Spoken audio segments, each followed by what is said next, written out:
Imagine this. A simple power outage hits, and our whole world just stops. Total chaos, right? But for the Amish, a life completely disconnected from the grid isn't a crisis. Actually, it's just a Tuesday. In this explainer, we're unpacking the absolute genius of Amish survival secrets. We're looking at how they've mastered ultimate self-sufficiency with low-tech, ridiculously clever solutions that just totally bypass our modern fragilities. Today's roadmap covers 5 pillars of ultimate resilience. 1. Food that never expires. 2. Heating without the grid. 3. Frugal animal care. 4. High-efficiency organic gardening. And 5. Mastering life with less. Let's get right into it. Section 1. Food that never expires. Beating the fridge. You know, our modern lives practically halt the second the fridge dies, but the Amish have figured out how to preserve food completely off-grid, using just raw, natural chemistry to essentially freeze time. So get this, how do you keep an egg fresh for over a decade without a refrigerator? You'd probably think it requires some intense vacuum sealing or high-tech freezing, right? Well, the secret is actually stunningly simple. 15 years. Yes, you heard that right.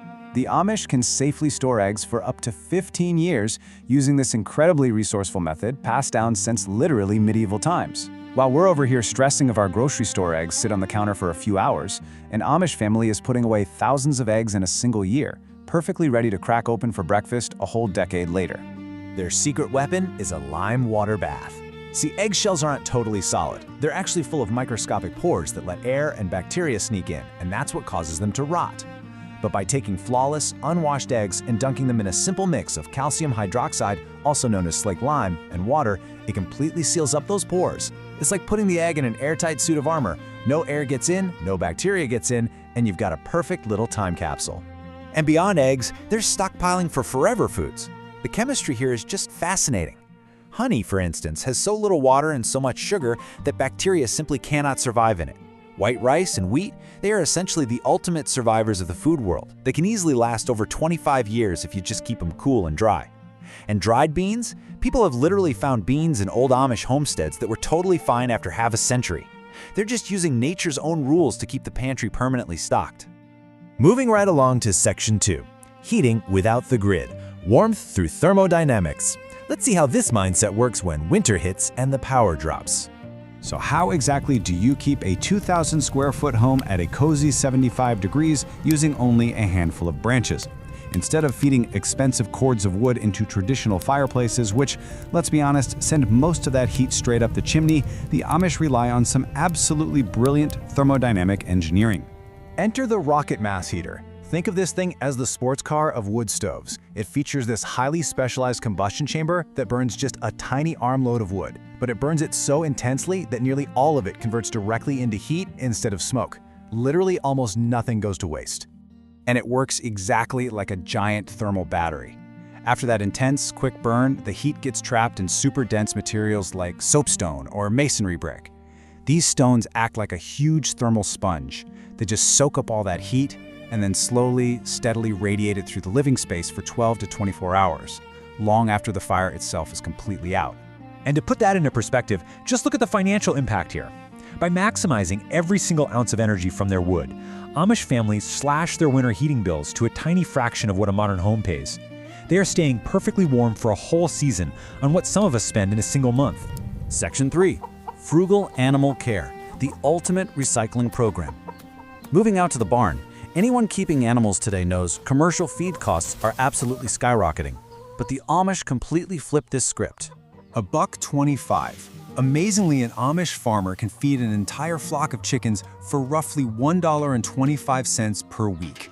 When commercial bags cost an arm and a leg, how are they getting incredible healthy eggs for literal pocket change? Well, it's all about turning waste into fuel, starting with fermented feed. They simply soak cracked grains and kitchen scraps in water until the good bacteria forms. This does 2 amazing things. The fermentation physically expands the food, so you literally need less of it to fill the chickens up. And the probiotics make it incredibly easy for the birds to digest and absorb the nutrients. Add that fermented feed to this simple fact. Chickens are natural foragers. I mean, they're basically tiny feathered velociraptors hardwired to hunt for bugs, right? By letting the chickens naturally forage for completely free, protein-rich insects, they get an incredibly balanced diet without relying on expensive, store-bought grain fillers. It's just the ultimate recycling loop. Section 4. High-efficiency organic gardening, maximizing the yield. We've got the animals sorted, but what about human food? How do they grow their produce so efficiently without any modern chemical fertilizers? They rely on a strict 4-year crop rotation. Think of it like a very strategic game of musical chairs for plants.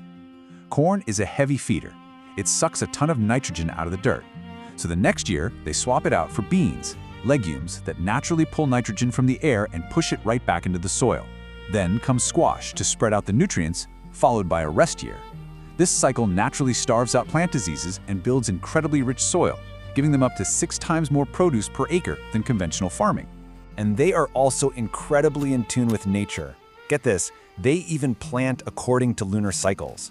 The Amish use the waxing moon's increasing brightness and gravitational pull to actually draw moisture higher up in the soil, which helps seeds germinate up to 25% faster. It is a completely free natural advantage that modern agriculture mostly just ignores. Finally, Section 5, Mastering Life with Less, the Resilience Culture. Because all of these physical pillars we just talked about, the eggs, the soapstone heaters, the soil, they all rest on one unshakable mindset. And here's where we see a massive cultural contrast. Modern society totally defaults to this throwaway culture, right? We just instantly replace whatever breaks and buy quick fixes online. But the Amish embrace a resilience culture. For them, a limit on resources doesn't cause panic. It forces profound creativity. A broken item isn't trash. It's a chance to repair, repurpose, and build the kind of practical skills that a throwaway culture completely loses out on. I absolutely love this old Amish saying, "We heat ourselves twice with wood, once when chopping it and once when burning it." It perfectly nails their philosophy of sweat equity. Doing manual work isn't some terrible chore you have to avoid. It's a double benefit. It keeps you physically fit, mentally sharp, and deeply, directly connected to the resources that literally keep you alive. So, as we wrap up this explainer and look at how fragile our modern grid really is, we have to ask ourselves, does having more stuff actually bring us satisfaction? Or does knowing exactly how to thrive with the absolute basics create a sense of unshakable confidence? The Amish prove that true security doesn't come from fragile modern conveniences. It comes from timeless, practical knowledge you can rely on no matter the season. Thanks for joining me, and I hope this sparks some serious ideas for your own path to self-sufficiency.